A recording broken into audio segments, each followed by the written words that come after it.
சித்ரா, நீ மட்டும் உள்ள போ. அவன் என்ன பண்றான்னு பார்க்கலாம். அலமேலு, நீ இந்த பக்கம் வா.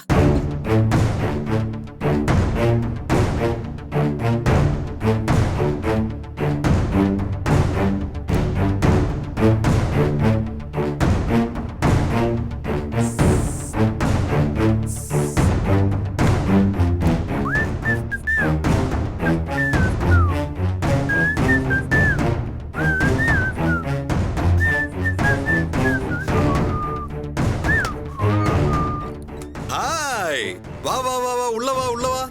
எங்க நீ வரமாட்டியோன்னு நினைச்சிட்டேன், வந்துட்ட. எனக்கு தெரியும் நீ வருவேன்னு. வேற எங்க போக முடியும், வந்துதானே ஆகணும். எப்படியா இருந்தாலும் இங்க நீ திரும்பி வருவேங்கிற நம்பிக்கை எனக்கு இருந்தது. அதே மாதிரி வந்துட்ட. இனிமே உனக்கு நல்ல காலம்தான்.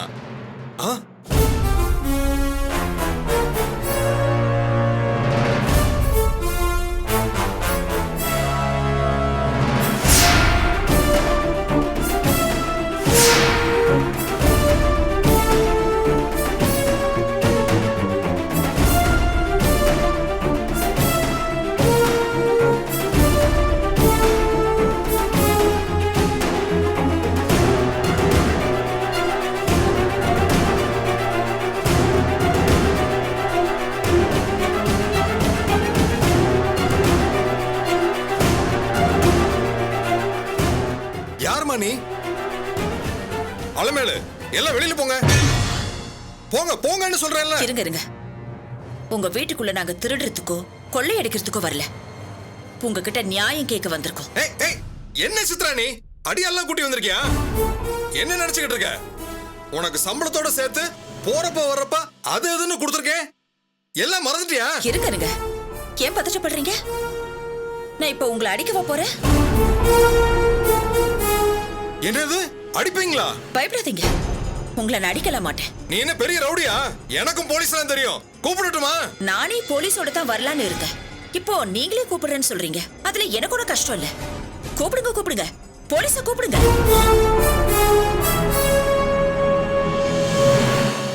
எங்க வீட்டுக்கு வேலைக்கு வந்த பொண்ணுகிட்ட நான் சில்மிஷம் பண்ண அதை தட்டி கேட்க வந்திருக்காங்க. நீங்களே நியாயம் கேளுங்கன்னு போலீஸ் கிட்ட சொல்லல. கூப்பிடுங்க. இந்த பார்மா, இந்த பொண்ணு போய் சொல்லுது. என் வயசு என்ன, இந்த பொண்ணு வயசு என்ன? நான் போய் தப்பு பண்ணுவேனா? ஒரு நிமிஷம் இருங்க. அப்ப இந்த பொண்ணு போய் சொல்றால? ஆமா, பின்ன நானா போய் சொல்றேன்? ஒரு நிமிஷம் இருங்க. சித்ரா, என்னம்மா நீ போய் சொல்றியாமே? இல்லம்மா, நான் இந்த வீட்டுக்கு வேலைக்கு வந்தப்போ பாத்திரம் கழுவிட்டு இருந்தேன். அப்போ இவர் தான் பின்னால வந்து என்ன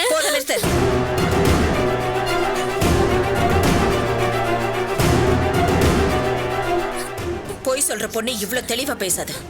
ஆனா நீ ஒரு வார்த்தைய 300 தடவை உளறி உளறி வைக்கிற. ஏன்னா உன் மனசுல தப்பு இருக்கு. நீ சொல்றது பொய்ன்னு உனக்கே புரியுது.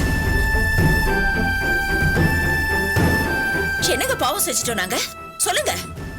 உங்க வீட்டுக்கு வேலைக்கு வந்தது குத்தமா? நீங்க எச்ச பண்ண பாத்திரத்தையும் அழுக்கு பண்ண துணியையும் சுத்தப்படுத்தி கொடுக்கறோமே, அதுக்கு நீங்க காட்டுற விசுவாசமா இது? அதுக்கு தான் சம்பளம் தரீங்களே. கொடுக்கிற சம்பளத்தோட எங்களுக்கு தண்டனையும் தரீங்களா?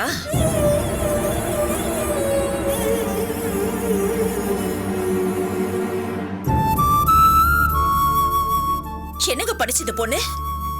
வாழ வழி இல்லாம பள்ளிக்கூடத்துக்கு கூட போக முடியாம உங்க வீட்டுக்கு வேலைக்கு வந்திருக்கா. நீங்க எல்லாம் பெரிய பெரிய படிப்பு படிச்சுட்டு பெரிய பெரிய இடத்துல வேலை பார்த்துட்டு இப்போ பென்ஷன் காசுல உட்காந்து தின்னுட்டு இருக்கீங்க. உங்களுக்கு கொழுப்பு ஜாஸ்தியா தான் இருக்கும். உங்க கொழுப்ப காமிக்கிற இடம் இது இல்லைங்க.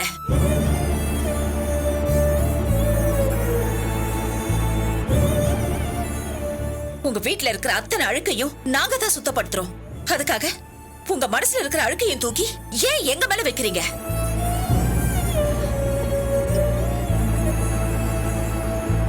ஒவ்வொரு வீட்டுக்குள்ளேயும் போறதுக்கு முன்னாடி இவர் எங்க முதலாளி, எங்க எசமா, எங்க வயிற்றுக்கு சோறு போடுறவரு அப்படிங்கிற ஒரு மரியாதையோட பயந்து பயந்து தானே நாங்க உள்ள வரோம். நாங்க வயிற்றுக்கு சோறு தானே கேட்டு வந்திருக்கோம், வேற எதுவும் இல்லையே.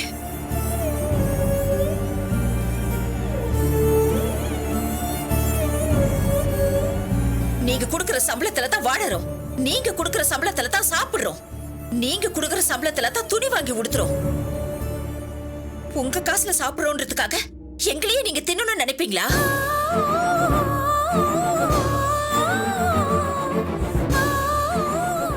உங்க காசுல நாங்க துணி வாங்கி உடுத்துறோன்றதுக்காக எங்களையே நீங்க துணி இல்லாம பார்க்கணும்னு நினைப்பீங்களா?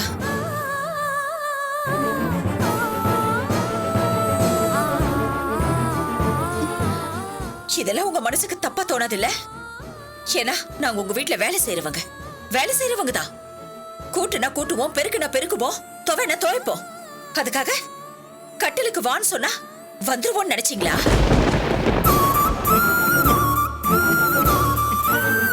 உங்க பொண்டாட்டியும் பிள்ளைங்களும் எங்கேயோ வேலைக்கு போயிருக்காங்கல்ல, அவங்களுக்கும் மேல ஒரு மேலதிகாரி இருப்பாருல்ல, பெரிய பெரிய பதவியில இருக்கிறவங்க எல்லாம் இருப்பாங்கல்ல, அவங்களும் சம்பளத்தை கொடுத்துட்டு உங்க பொண்டாட்டி பிள்ளைங்க கைய பிடிச்சு இழுத்தா அது சரின்னு சொல்லுவீங்களாயா? உங்களுக்கு குத்துது இல்ல? இந்த வார்த்தையை கேட்ட உடனே உங்க மனசு எவ்வளவு காயப்படுது. அதானே எங்களுக்கும். சம்பளம் கொடுக்கறோங்கிற ஒரே காரணத்துக்காக இந்த 18 வயசு புள்ளைய உங்க பொண்ணா பார்க்க முடியல. உங்க பொண்ணும் இந்த மாதிரி சம்பளம் வாங்கிட்டு வருவாள்ல, சம்பளத்தை வாங்கிட்டு வந்து உங்க கையில கொடுப்பா இல்ல? அந்த சம்பள பணத்தை நீங்க வாங்குறப்போ இந்த சம்பளத்தை கொடுத்தவன் நம்ம பொண்ணு கையை பிடிச்சு இழுத்துருப்பானோன்னு உங்க மனசுக்கு தோணாது? சொல்லுங்க, தோணாது? அப்படியெல்லாம் நினைச்சிருந்தா நீங்க இந்த தப்பு பண்ணிருக்க மாட்டீங்க. இப்பவும் சொல்றேன், இந்த பொண்ணு தப்பு பண்ணி வைத்த கழுவ நினைச்சிருந்தா எதுக்கு உங்க வீட்டு எச்சு பாத்திரத்தை கழுவ வரணும்? எதுக்கு இப்படி சோத்துக்கு கஷ்டப்படணும்? அம்மா, எல்லாரும் என்ன மன்னிச்சிருங்கம்மா, மன்னிச்சிருங்க. சித்ரா என் பொண்ணு மாதிரிதான், தெரியாம தப்பு பண்ணிட்டேன். எல்லாரு காலையும் விழுந்து மன்னிப்பு கேட்கிறேன், என்ன மன்னிச்சிருங்க. தயவு செஞ்சு இன்னொரு வார்த்தை சொல்லாதீங்க, என்னால தாங்க முடியாது.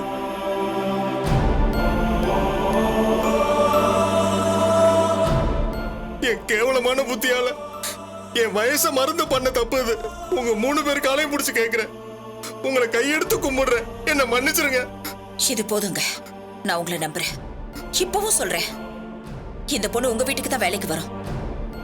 இத உங்க பொண்ணால நினைச்சு பாருங்கன்னு நான் சொல்லல, ஒரு மனுஷிய பாருங்கன்னு தான் சொல்றேன். அது போதும். அவ பாட்டுக்கு வந்து அவ வேலையை பார்த்துட்டு போயிடுவா. அம்மா, இது என் பொண்ணுதான், தாராளமா எங்க வீட்டுக்கு வந்து வேலை பார்த்துட்டு போட்டோம். உங்க மூஞ்சில எல்லாம் முழிக்க எனக்கு வெக்கமா இருக்கு, என்ன மன்னிச்சிருங்கம்மா. நான் படுற பாவத்துக்கு கங்கையில போய் குளிச்சாலும் என் பாவம் போகாது. இருந்தாலும் என் மனசால நான் பண்ண தப்புக்கு பரிகாரம் தேடிக்கிறேன், என்ன மன்னிச்சிருங்க, மன்னிச்சிருங்க.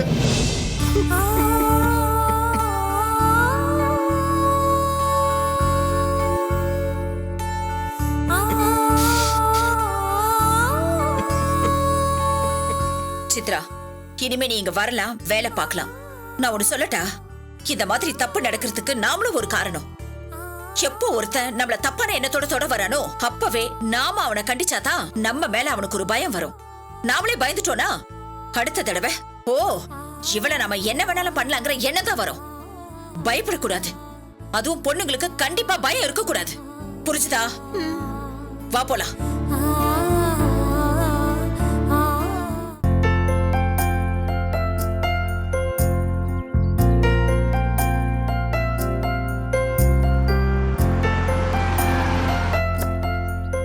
வாங்க சார்.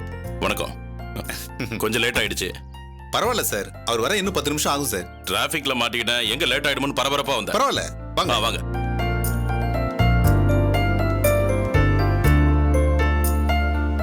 இப்போ வந்துருவார்ல? வந்துருவாரு சார். வாங்க.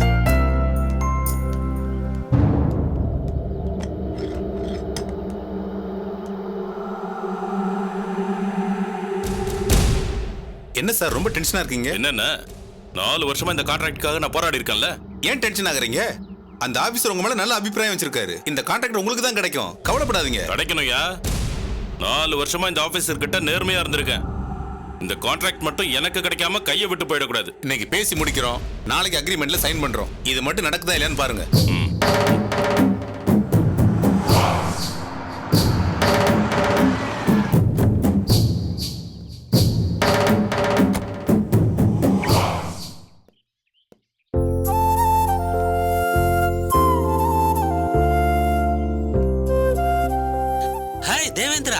மோகன், என்னப்பா இந்த பக்கம்? ஒருத்தரை மீட் பண்றதுக்காக இங்க வந்தேன். அம்மா எப்படி இருக்க? பாத்து எவ்வளவு வருஷம் ஆச்சு. போன்ல பேசுறதோட சரி. வீட்ல எல்லாம் எப்படி இருக்காங்க? எல்லாம் நல்லா இருக்காங்கப்பா. உன் வீட்ல எப்படி இருக்காங்க? எல்லாரும் நல்லா இருக்காங்கப்பா. மூணாவது பொண்ணு கூட கல்யாணம் வச்சிருக்கேன். உனக்கு சொல்லணும்னு நினைச்சேன், நான் பாத்துட்டேன். டேய், என்ன நேர்ல பார்த்ததும் சும்மா நடிக்கிறியா? டேய், அப்படிலாம் ஒண்ணும் இல்லடா, சீரியஸா தான் சொல்றேன். நான் நம்ப மாட்டேன், சும்மா என்ன பார்த்ததுக்காக சொல்றேன். ஆமாண்டா, இப்ப நீ என்னோட பெரிய ஆபீசர் ஆயிட்டல்ல, அதான். நான் வேற சஸ்பெண்ட்ல இருக்கேன். உனக்கு என்ன பார்த்தா இலக்காரமா தாண்டா இருக்கும். அரஞ்சனா பாத்துக்க. என்னடா சஸ்பெண்ட்ல இருக்க? உன்னை பத்தி எனக்கு தெரியாதா? எவனோ ஒருத்தன் உன்னை பத்தி தப்பா போட்டு கொடுத்தா நீ கெட்டவன் ஆயிருவியா? ஏதோ உன் நேரம் சரியில்லைன்னு நினைச்சுக்க. சும்மா ஜோக்குக்கு சொன்னேன்டா. சரி சரி, இப்ப நீ என் கூட வா. நான் ஒருத்தரை உனக்கு அறிமுகப்படுத்தி வைக்கிறேன். அப்படியே நம்ம காபி சாப்பிட்டே பேசலாம். இப்போ உனக்கு ஏதாவது வேலை இருக்கா? எனக்கு ஒன்றும் வேலை இல்லப்பா. உன் கூட சேர்ந்து காபி சாப்பிடுறதுன்னா சந்தோஷம் தான். வா போலாம். வா போலாம்.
நமக்கு சாதகமா கரெக்டா முடியணையா? ஒன்னும் கவலைப்படாதீங்க, எல்லாம் நல்லபடியா முடியும். இங்கதான் இருக்காரு.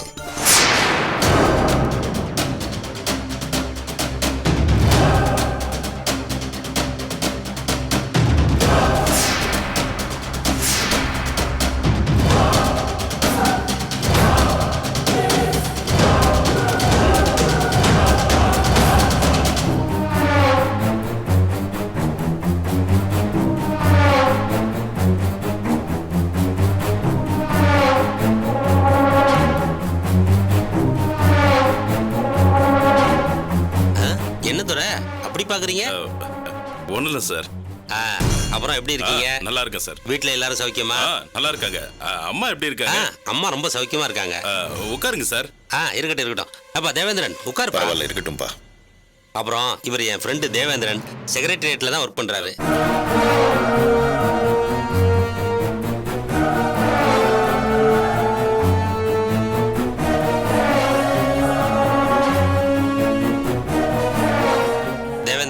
சார் யார் தெரியுமா?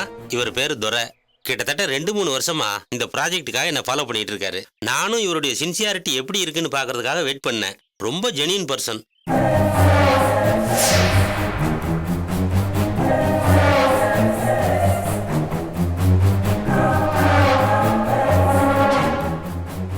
ஃபைனலா இந்த ப்ராஜெக்டை இவருக்கு கொடுக்கலான்னு முடிவு பண்ணிட்டேன்ப்பா. சார் சின்ன வயசுல இருந்து உழைச்சி கீழ் மட்டத்துல இருந்து மேல வந்தவர்.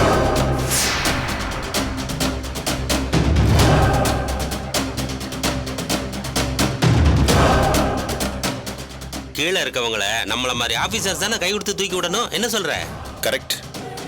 ரொம்ப கீழே இருக்கவர் தான்.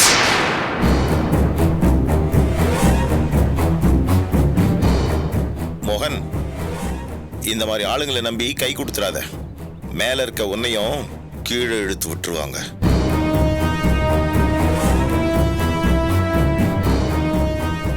சரி மோகன், நான் கிளம்புறேன். நீ உன் வேலையை பாரு. ஏய் தேவேந்திரன், நில்லுப்பா நில்லு. என்னாச்சு உனக்கு? வேணாம் மோகன், ஒரு மாதிரி டிஸ்டர்ப்டா இருக்கு. நான் கிளம்புறேன். ஏப்பா என்னப்பா, நான் தான் சொல்றேன்ல, என்னாச்சு உனக்கு? என்ன டிஸ்டர்ப்? பாப்பா வந்து உட்காரு. வேணாம் மோகன், நான் சொல்றேன்ல, வந்து உட்காரு. என்னப்பா மோகன் நீ? நான் சொல்றேன்லப்பா. உட்காரு உட்காரு தேவேந்திரா. ஏண்டா என்னாச்சு உனக்கு? இந்தா முதல்ல தண்ணி குடி. டென்ஷனே ஆகாத, முதல்ல ரிலாக்ஸ் ஆரு. என்ன தேவேந்திரன், என்னாச்சு?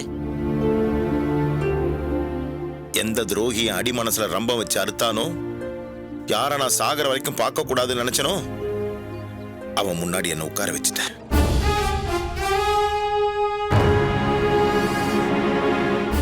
இவன் மூஞ்ச பார்த்த உடனே என் ரத்தம்லாம் கொதிக்குது மோகன். என் பொண்ணு என்ன நிலைமையில இருக்கா, என்ன ஏதுன்னு எதுவுமே தெரியல. கடந்த காலம் எதிர்காலம் எல்லாத்தையும் நாசம் பண்ண பாவி இவன்.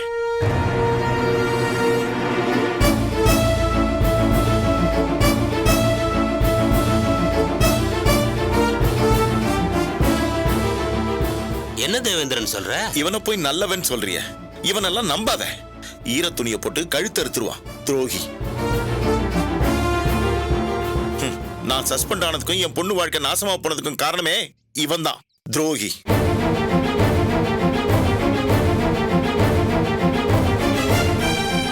என்ன விடு மோகன். என் வீட்டுல சுந்தரின்னு ஒரு அம்மா வேலை செய்யறாங்க. வீடு வீடா போய் வேலை செஞ்சு பிள்ளைங்களை கஷ்டப்பட்டு காப்பாத்துறாங்க. அந்த அம்மா கிட்ட இருந்து பணத்தை திருடின துரோகி இவன். அந்த அம்மா இன்னைக்கு வீட்டு வேலை செய்யறதுக்கு காரணமே இவன் தான். எல்லாத்தையும் தாண்டி என் பொண்ணை வளைச்சு போட்டு அவன் பையனுக்கு கல்யாணம் பண்ணி என்கிட்ட இருந்து என் பொண்ணை பிரிச்சுட்டான்.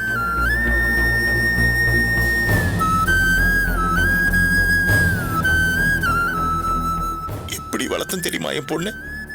அப்படியே நினைச்சா ஈரக்கொலெல்லாம் பதறுதியா. இந்த மாதிரி அயோக்கிய வீட்டுல விட்டு வைக்கிறதுக்கு ஐயா என் பொண்ணை கஷ்டப்பட்டு வளர்த்தேன். என் பொண்ணோட வாழ்க்கையை நாசம் பண்ணிட்டாயா இந்த ஆளு. பாருங்க, எதுக்கு நீங்க தேவையில்லாததெல்லாம் பேசிட்டு இருக்கீங்க? சார், அவர் சொல்றதெல்லாம் நம்பாதீங்க சார். அவர் ஏதோ என் மேல இருக்கிற கோவத்துல பேசுறாரு சார்.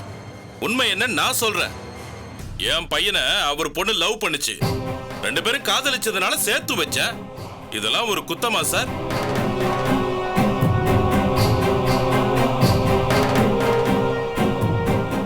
இவங்க வீட்டுல வேலை செய்யறாங்கன்னு சொல்றாரு. அது எங்க அண்ணி, அது எங்க குடும்ப தகராறு.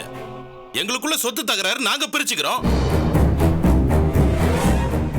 இவருக்கு என்ன சார்? இவருக்கு சாதகமா பேசிக்கிட்டு இருக்காரு. என் பக்கம் நியாயத்தை கொஞ்சம் கேளுங்க சார். யோ, வாய முடியா. இவரை யாருன்னு நினைச்ச? என் நண்பன்.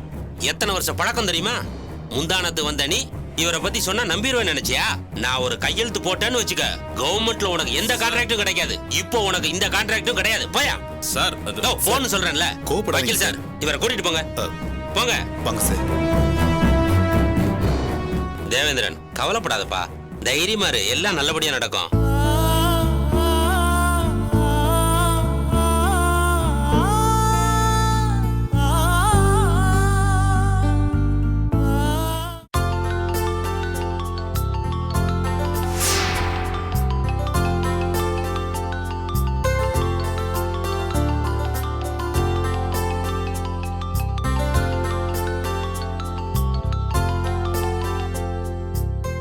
சொல்லு நட்ராஜ். சூர்யா, இன்னும் மாப்பிள்ளை இன்னும் கடைக்கு வரல? நானே உனக்கு ஃபோன் பண்ணணும்னு இருந்தேன் நட்ராஜ். கடையில் ஏதாவது பிரச்சனையா? பிரச்சனையா? அப்படிலாம் ஒண்ணும் இல்லையா சூர்யா, ஏன் கேக்குற? இல்ல, அவர் வந்தாரு, சாப்பிடாம கொள்ளாம மூட் அவுட்டா மேல போய் படுத்துட்டாரு. அதான். மூட் அவுட்டா? நட்ராஜ், 1 மாசம் மாரிச்சாமி இங்க இருந்தாரு வைங்களேன், எல்லா மிஷினும் சூப்பரா விளங்கிடும். ஒரு 3 காஃபி சொல்லிட்டு வந்துடுறீங்களா? இல்ல, எனக்கு வேண்டாம் நட்ராஜ், நான் கிளம்பு.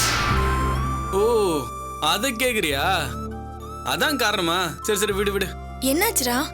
ஒன்றும் இல்லை சூர்யா, அது மாப்பிள்ளை ஒரு கஸ்டமருக்கு பில் போடும்போது பிரிண்டிங் மிஷின் ரிப்பேர் ஆயிடுச்சு. அந்த நேரம் பார்த்து நம்ம பாபு இல்ல, அவர் இருந்தார் கடையில். அவர் என்ன பிரச்சனைன்னு பார்த்து பிரிண்டிங் மிஷினை ரிப்பேர் பண்ணிட்டாரு. அப்படியே சும்மா விளையாட்டுக்கு மாப்பிள்ளைய கிண்டல் பண்ணாரு. அதுக்கு கோச்சிக்கிட்டார் போல இருக்கு. சரி விடு. ஓ, இதுக்குதான் மூட் அவுட்டா? சரி, அவர் மாடியில் தான் இருக்காரு, நான் பேசி கடைக்கு அனுப்பி வைக்கிறேன். ஏய், அதெல்லாம் எதுவும் கேட்காது அவர்கிட்ட. அவரு ரெஸ்ட் எடுக்கிறதா இருந்தா ரெஸ்ட் எடுக்கட்டும், நான் பாத்துக்கிறேன். நீ எதுவும் அவர்கிட்ட கேட்டுறாதானே? ஐயோ, ரெஸ்ட் எல்லாம் ஒன்றும் இல்லை. இரு, நான் அவர்கிட்ட பேசி கடைக்கு அனுப்பி வைக்கிறேன். நீ போனை வை. ஏய் சூர்யா,